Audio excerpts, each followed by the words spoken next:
জীবন থেকে মানুষের চলে যাওয়া দেখলে আশ্চর্য হই না, বরং জীবনের অনিবার্য সত্য ঘটনা বলে মেনে নিই। ভাবুন তো, জীবনে যত মানুষ এসেছিল তারা যদি সকলেই থেকে যেত, পারতেন সবাইকে সময় এফোর্ট দিয়ে ব্যালেন্স করতে? কিছু ছিঁড়ে যায় বলেই তো কিছু আসে। এ জীবনে তো কত মানুষ এসেছে, কেউ দুদিন থেকেছে, কেউ 2 মাস, কেউ 2 বছর, কেউ বা তারও বেশি। তারপরেও সে চলেই গেছে। সম্পর্কের শুরুতে যে আগ্রহ, যে এফর্ট, যে ভালোবাসা ছিল, পরে সেগুলো আর কিছুই থাকে না। আসলে এই চলে যাওয়াটাই জীবনের নিয়ম।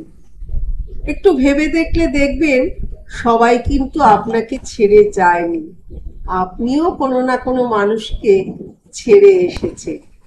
মানুষ ছেড়ে যাবেই। এই সামান্য কটাকা জীবনে 2 পয়সার মতো করে খরচ হয়ে যাচ্ছে কত মানুষ। বুঝে গেছি, জীবন খরচ করার একটা জায়গা। তাই আজকাল চলে যাওয়াতে দুঃখ হয় না। কেউ আঘাত দিলে সেভাবে কষ্টও পাই না, শুধু ভয় পাই কেউ থেকে গেলে। চিন্তা হয় যে ভালোবেসে রয়ে গেল, তাকে দুঃখ না দিয়ে আমি ধরে রাখতে পারবো তো? যে আঘাত আমি সহ্য করতে পারতাম না, সে আঘাত আমার দ্বারা কেউ পেলে সে কি করে সহ্য করবে?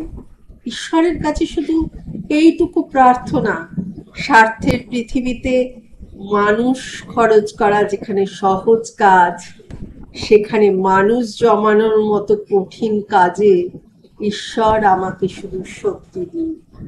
কলমে সরজিৎ ঘোষ, কণ্ঠে ঝুমা গুহ। ভালো থাকবেন।